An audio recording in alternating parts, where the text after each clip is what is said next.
¿Cómo va, Pablo? Buenas tardes, gusto de Oh, encontrarnos nuevamente. hola, ¿qué tal? ¿Cómo te va, Jaime? Un gusto para mí también. Un placer, gracias como siempre por la posibilidad de ir aprendiendo y trabajando en este tema que es importante como es la prevención, ¿no? ¿Por dónde arrancamos hoy? Nada, yo lo que había planteado, capaz que uno debería también tener en cuenta algunas enfermedades como puede ser la neumonía, que uno Ujú. lo nombra mucho, lo escucha mucho, y a veces Da un miedo diagnóstico cuando escuchás hablar de temprano neumonía. y porque realmente es una enfermedad grave que puede llegar a comprometer la vida y a veces uno la escucha con mucha liviandad y la Ujú. realidad es que es un cuadro importante y que bueno, que uno tiene que estar muy atento y consultar, principalmente saber que la neumonía uno la puede tener a cualquier edad.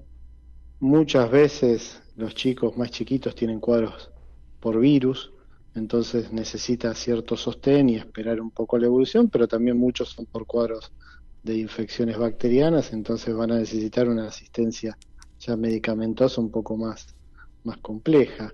Pero en términos generales, más que hablar de medicina en sí como un diagnóstico clínico y radiológico, uno tiene que hablar cómo ve a un paciente así, cómo la madre ve a un chico así. Y Ujú. bueno, en general uno no lo ve bien, básicamente. Uno ve que el estado general no es bueno, uno ve que dejó de comer si antes comía, que no juega tanto, que la fiebre es una fiebre que sube, baja, en general alta, y que pasan los días y la fiebre se sigue manteniendo.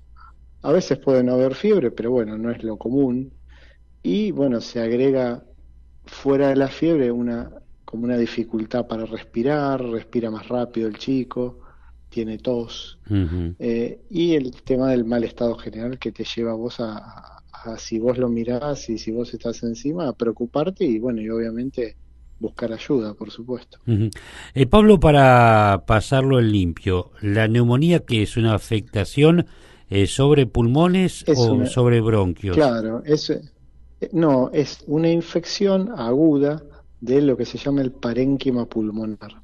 Principalmente, más que los bronquios, abarca la parte más periférica, que son los alvéolos pulmonares, que es donde hay una ocupación alveolar, se llama. O sea Ujú. que la parte más periférica donde se hace el intercambio gaseoso se, digamos, se coloniza, digamos, por bacterias y a partir de ahí se genera todo un exudado que puede ser purulento.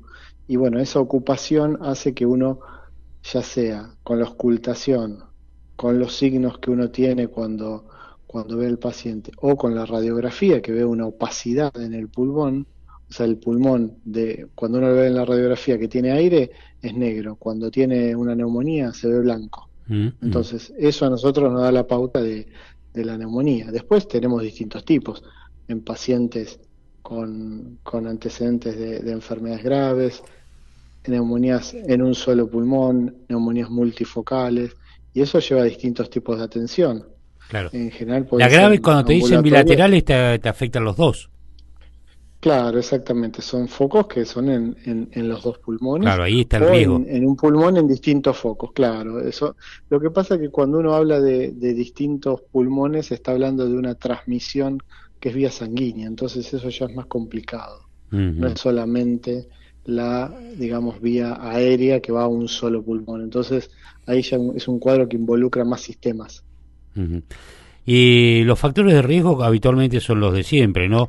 La persona que, por ejemplo, tiene asma es propensa a que pueda ser más factible de que tenga una neumonía. Mira, un ¿O poco es lo que hablamos el relativo? otro día, ¿no? Un poco lo que hablamos el otro día.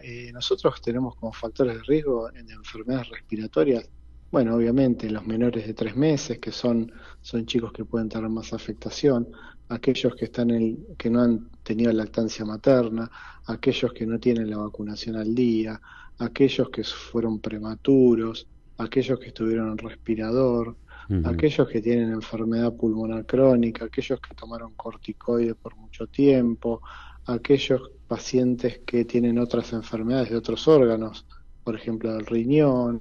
Entonces, uno tiene que ir viendo variables para decir, bueno, esto es un paciente que puede tener un cuadro de neumonía más grave. ¿Se recupera uno de la neumonía o quedan secuelas? En general, cuando hay una neumonía, nosotros le llamamos neumonía de la comunidad, cuando es una neumonía así de las comunes, digamos. En general la recuperación es ad integrum, quiere decir que se recupera. Ujú. Después tenemos neumonías más complicadas que pueden dejar un deterioro en el pulmón, pero en general son pacientes que tienen una estadía hospitalaria media prolongada, que requirieron respirador, y en general son neumonías que se complican, a veces con un derrame pleural. Entonces, lo que es la neumonía que habitualmente uno puede ver, o el gran porcentaje de las que se internan, en general tenemos una buena recuperación. Ujú. Algunos casos, un porcentaje bajo, puede quedar alguna secuela. Pero cuando uno habla de secuela, en medicina nosotros hablamos de algo permanente. Claro. A veces queda como un registro de más reactividad, pero después con el tiempo se va. En cambio, cuando hablamos de secuela, queda de por vida eso.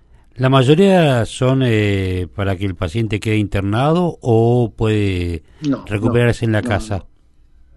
No, no, en general la mayoría, como todas las enfermedades, ambulatorio es la mayor cantidad. Obviamente las más complicadas sí se tienen que internar y aunque sea ambulatorio puede o no requerir algún antibiótico, ¿sí? Ujú. Pero en general tenemos un alto porcentaje de neumonías virales y un porcentaje menor, aunque significativo porque se complican, de neumonías bacterianas. A veces los médicos no tenemos las armas para distinguir fehacientemente cuál es cuál, entonces si bien tenemos algunas cuestiones de laboratorio y algunas cuestiones de imágenes, no siempre es tan sensible, a veces uno tiene que medicarlos aunque no tenga la certeza, ¿no? Pablo, ha sido muy interesante podernos meter en el tema, seguramente quedan cosas para charlar y en una Sí, por posterior supuesto. seguiremos avanzando porque es un tema que, bueno, vamos descubriendo como todo, ¿no? Y siempre es bueno tener al médico al lado como para ir también conociendo estos temas que hacen un poco a la prevención de enfermedades en las vías respiratorias y bueno, como nos metimos en neumonía me parece que da para un par de capítulos más.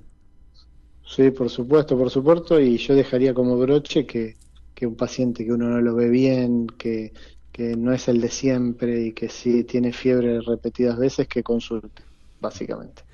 Como siempre, te agradezco la gentileza de poder charlar esta tarde. Te mando un abrazo.